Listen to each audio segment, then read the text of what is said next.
The Old Testament reading is from the book of Ezekiel, chapter 33, verses 7 to 9. So you, son of man, I have made a watchman for the house of Israel. Whenever you hear a word from my mouth, you shall give them warning from me. If I say to the wicked, O wicked one, you shall surely die, and you do not speak to warn the wicked to turn from his way, that wicked person shall die in his iniquity, but his blood I will require at your hand. But if you warn the wicked to turn from his way, and he does not turn from his way, that person shall die in his iniquity, but you will have delivered your soul. This is the word of the Lord.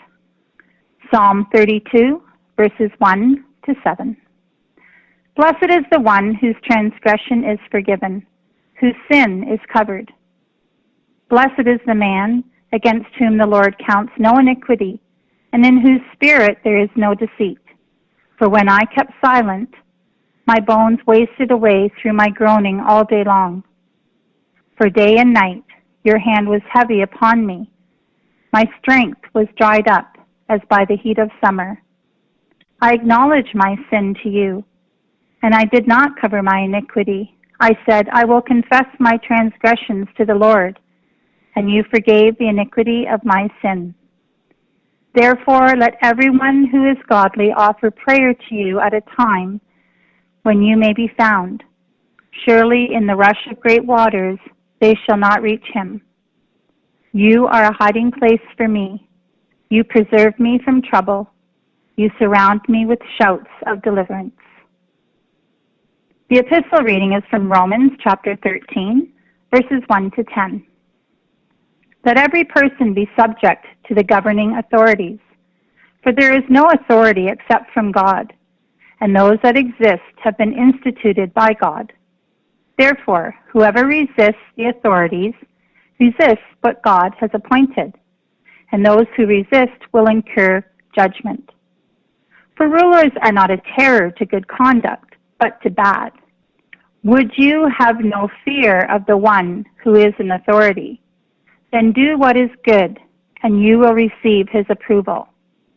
For he is God's servant for your good. But if you do wrong, be afraid, for he does not bear the sword in vain. For he is the servant of God, an avenger who carries out God's wrath on the wrongdoer.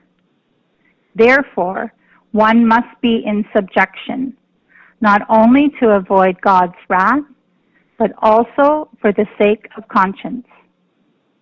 For because of this you also pay taxes, for the authorities are ministers of God, attending to this very thing. Pay to all what is owed to them, taxes to whom taxes are owed, revenue to whom revenue is owed, respect to whom respect is owed, honor to whom honor is owed. Owe no one anything except to love each other, for the one who loves another has fulfilled the law. For the commandments, you shall not commit adultery, you shall not murder, you shall not steal, you shall not covet, and any other commandment are summed up in this word: you shall love your neighbor as yourself. Love does no wrong to a neighbor, therefore love is the fulfilling of the law. This is the word of the Lord.